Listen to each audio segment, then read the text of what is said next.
Hey there, and welcome. If you're the parent of a child with special needs, you already know what it means to love fiercely and fight tirelessly. This explainer, it's really for you. We're going to talk about how to take all that incredible love and turn it into a rock-solid lifetime of security for your child. And it all starts with one really important question. Okay, let's just dive right in with a question that's, well, it's tough, but it's absolutely essential. This is the one that keeps so many parents like you up at night. Because the truth is, while your love is the entire foundation of their world, it needs a legal and financial framework to actually hold up when you can't be there to do it yourself. So here's the roadmap for our chat today. We're going to start with the real cost of doing nothing. Then we'll uncover a major legal crisis and a hidden financial trap you need to know about. From there, we'll compare the price of a crisis versus a plan for peace, and finally, show you how to prepare for the future with real confidence. You know, it is so easy to push this kind of planning to tomorrow. I get it, life is busy. But here's the thing we have to realize. For our kids' security, not planning isn't just a delay. It is a decision. And it's a decision with some profound, real-world consequences. This is a truth that every parent in your shoes knows deep in their bones. You're already managing daily care. You're advocating for services. You're providing this endless well of love and support. The weight of planning for the future can feel like just one more overwhelming thing. But I promise you, it is the single most important thing you can do to make sure that amazing care continues no matter what. So, let's talk about that legal crisis. What actually happens if you're not there? Who would step in? And maybe more importantly, would they have the immediate legal authority to make critical medical decisions and just ensure your child's routine isn't completely shattered? Without a plan, things can unravel shockingly fast. A judge, a stranger who doesn't know your child or your family, gets to decide their entire future. Well-meaning relatives can get dragged into these long, expensive, and emotionally draining legal battles. And in the middle of all that chaos, your child could lose access to the therapies and services they absolutely depend on every single day.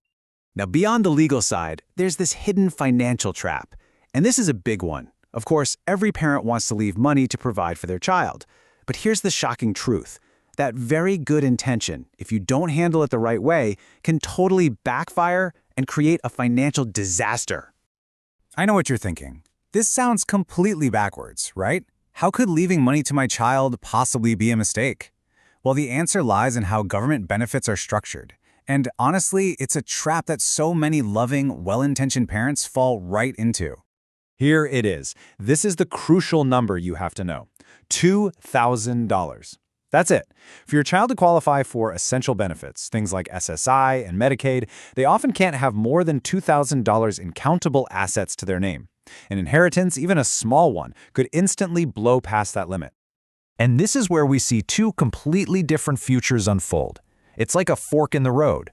On one path, leaving money directly disqualifies your child and kicks off a bureaucratic nightmare.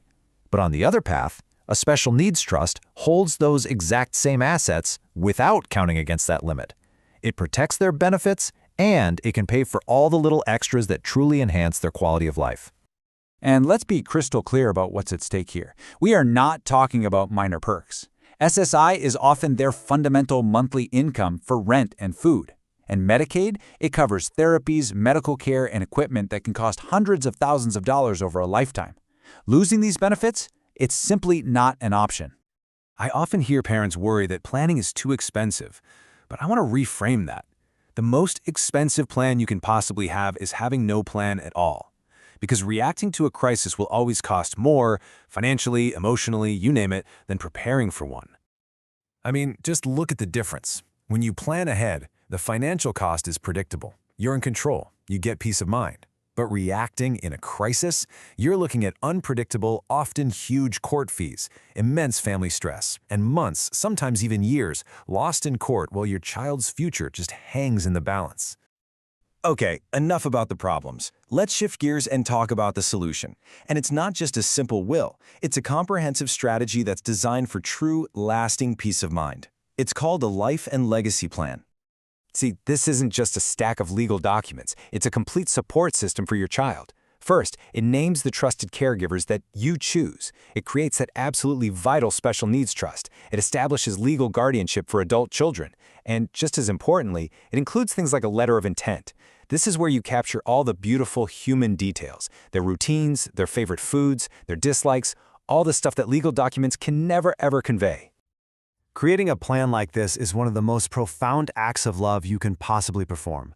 It's about looking at a future that feels uncertain and building a fortress of protection and care around your child.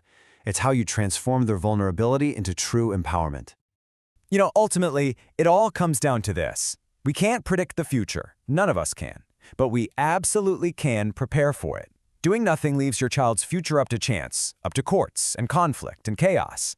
But taking action today, that ensures that your love, your care, and your wishes will protect them for the rest of their life. So the only real question left is, how will you turn your love into their legacy?